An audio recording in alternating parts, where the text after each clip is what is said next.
Ladies and gentlemen, it is finally here. Sparrow has touched down on iOS for $2.99 on the App Store. This is probably one of my most highly anticipated releases of this year, and it is finally here. Now, needless to say, I am very impressed with Sparrow, but it does have a few opportunities for improvement, as we're going to discuss here. Here is Sparrow. There is the app icon. As you can see, I've already replaced the Mail app with Sparrow. Now, how long that'll be lasting, I don't know. We'll see after the end of this review here. So here is the main interface that you're going to see. It's very, very familiar. For those of you who use Sparrow on the Mac, you're going to be instantly familiar with what you see here. You have, of course, your search bar and iOS-centric features like pull to refresh, etc. So you're going to feel right at home with Sparrow. I think you guys are going to like this a lot. Now, obviously, the main purpose of an email client is to send emails. So if you tap that little button in the bottom right-hand corner, you'll get this little display here, which displays your contacts for Gmail, allows you to send to your friends, family, etc. Now, this, of course, is a Gmail-centric client. It is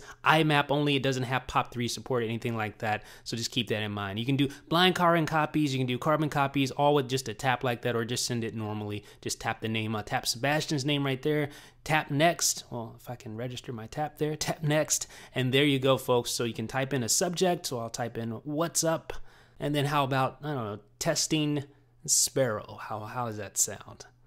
Okay, so there we go. Now, as you can see also, you have your signature down there, but you can also attach images directly to your email by tapping that little image or the paperclip icon. You take a photo or choose from library. So that's very familiar to iOS users as a whole. Now, what's interesting, if you tap this little button here, you can actually select your alias. So if you have an alias set up, you could select the alias. Notice how my signature changed when I tapped that email, and then if I tap this one, notice the signature changes here. So I have the alias set up for my iDownloadBlog account, which we'll talk about a little bit later. So you can also go back, discard the draft, add additional contacts, etc. if you want to do that, or next. And then we're ready to send this thing. We're ready to ship this thing off using Sparrow. So all you need to do is just tap the send button. And then at the bottom, you're going to notice the sending, what's up. So that's very familiar. If you use Sparrow, you know exactly really what to expect, how this thing is going to look, which is really nice. Now, since this is a Gmail client, of course, it supports threaded messages. If I tap there at the top, you can actually see each individual message in the thread, which is really nice. I really like that part of Sparrow. And you can also swipe up here to go to your various sections like the inbox, the unread messages, your starred email, etc. So if you haven't learned by now, you can tell that Sparrow really likes swiping. And for instance, you can swipe back to show your accounts or show your folders just like that, just a simple swipe. So it's very swipe-centric, much more so than the Mail app. Now, if you swipe all the way back, of course, you see the main account that I have set up there. You can add an additional account just by hitting the little plus sign right there. And then you just put in your name, your email, and your password. Sparrow figures out the rest as far as the server settings. It's pretty smart. So if you have a Gmail account, it's just going to automatically configure it for you. You don't have to, of course, put any server address information in there or anything like that.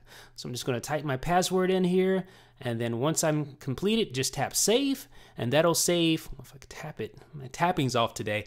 Once that saves, you see the new account right there. So there's my Kindle Firewire account. I can swipe over, view all my emails that I got from YouTube or whatnot, just like that. It's super easy. Now, you can configure both of these accounts using this little cog in the bottom left-hand corner. If I tap that, you see the account section, and from here you can select your default account, so I can choose between the two right here. After I set those up, go back and let's check out some of the other settings here. Of course, the accounts have a lot of individual settings in themselves. So you have the avatar. You can choose a photo, take a photo, you pull in your avatar. You can select a signature like that. You can have aliases just like that, and you see I have one alias for iDownloadBlog. You can actually have a custom signature and also set up your own custom SMTP outgoing servers, which is nice here. So you can see I have the custom. There is my custom signature there, and if I switch between those aliases when I'm composing an email, the signature updates. So you have sound, refresh labels, refresh contacts. That's pretty simple. And if you need to change your password for whatever reason, you can always go back in here and change the password by tapping on account.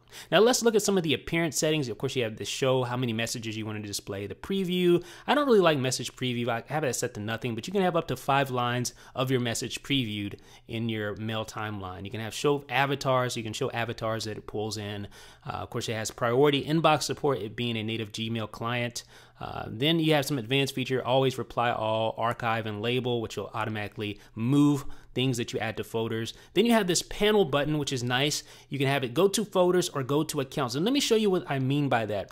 Now it's set right now to go to folders. So if I tap this panel button right here in the upper left hand corner, watch what happens. It goes to my folders like that.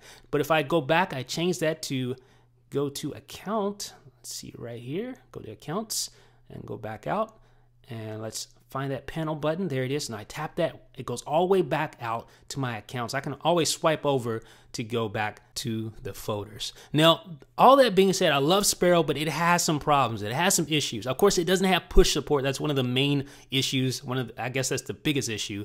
But also little things like this, the unified inbox. I hate the unified inbox. What this does is basically just puts all your email into one inbox. I always disable this on the Mac app. I just don't like it. There's no way that I can find to disable this. If you tap edit, you can't delete the unified inbox. It just stuck there. So if you don't like it, too bad. So you're going to just have to wait to an update. As far as I could find, I couldn't see any way to disable that. So that is one issue I don't like.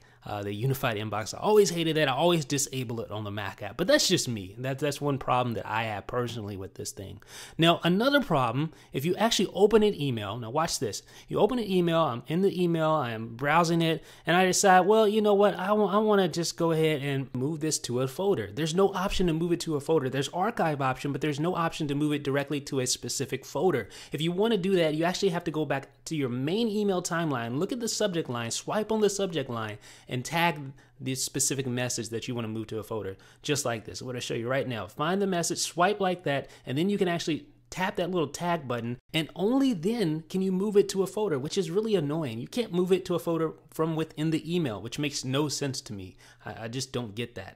Now, as you can see, that email is still residing in my inbox. That's because I don't have the archive option enabled. If I go back to the settings here, scroll down, you see archive and label. So whenever I label a message or add it to a folder, it will archive it and take it out of the inbox. So watch this here.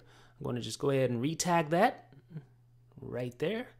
And well, I'm going to take it out of the developer folder, and then I'm going to put it back in the developer folder right here. So there we go. Now watch it disappears. It's gone. Received 2 new messages from Sebastian, but that is how you archive. If you want to move something and have it moved out of the inbox to a folder, make sure you have that option enabled in the settings panel. So now let's talk about another issue that I have here. If you delete messages, watch what happens here. Okay, this is a threaded message. This works just fine. I just tap the little button down here. I want to delete this. Notice 2 of 2 at the top. I delete it. It's 1 of 1 now. So it works fine when you're in a threaded message. But if you delete an email and you're not in a threaded message, it kicks you back out to your inbox. Notice that. It doesn't skip to the next email, which again, I don't like that. I'd rather it just continue to feed me the emails that I have so I can just go through and delete all the emails that I don't want to use without being forced back out to my inbox. Like I said, it works with threaded messages, but if you're not in a threaded message, it will kick you right back out to your inbox. So that is another annoyance that we have with Sparrow there. Now here is another issue that we have. If you try to compose an email outside of Sparrow, for instance, you're opening up Cydia, you find a tweak that you might be having problems with, or you want to talk to the developer about, you tap the author, it opens up an email, and guess what? The default mail app. Now, this isn't Sparrow's issue. This is just an inherent problem with not being the default mail app. And that is one issue you're going to have to consider if you're going to use Sparrow as your full-time mail client. It doesn't have push, and it isn't your default mail client. And there's no way to really change that right now. So folks, although Sparrow is a wonderful, wonderful experience from a UI standpoint, it has some issues. It's just not able right at this point to outright replace the mail app. It can't be your default mail app without perhaps a jailbreak tweak coming up in the near future. Hopefully the jailbreak developers already see an opportunity to make this thing a little better by making it the default mail app, perhaps making it work with push notifications, etc. But until then, it's just a nice alternative to the mail app. It is not ready to outright replace your mail app. If you're a huge emailer, you rely a lot on mail, you rely a lot on push notifications, you rely on it being your default mail client, it's not quite ready for prime time yet. Now that being said, it is better than a mail app in every other way.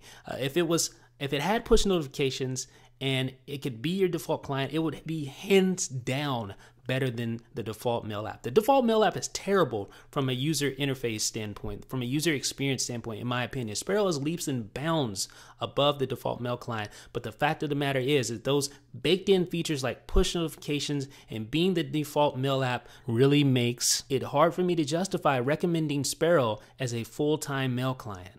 Let me know what you guys think in the comment section about Sparrow. Have you tried it yet? What do you think about the user experience? Let me know in the comment section. This is Jeff with I Download Blog.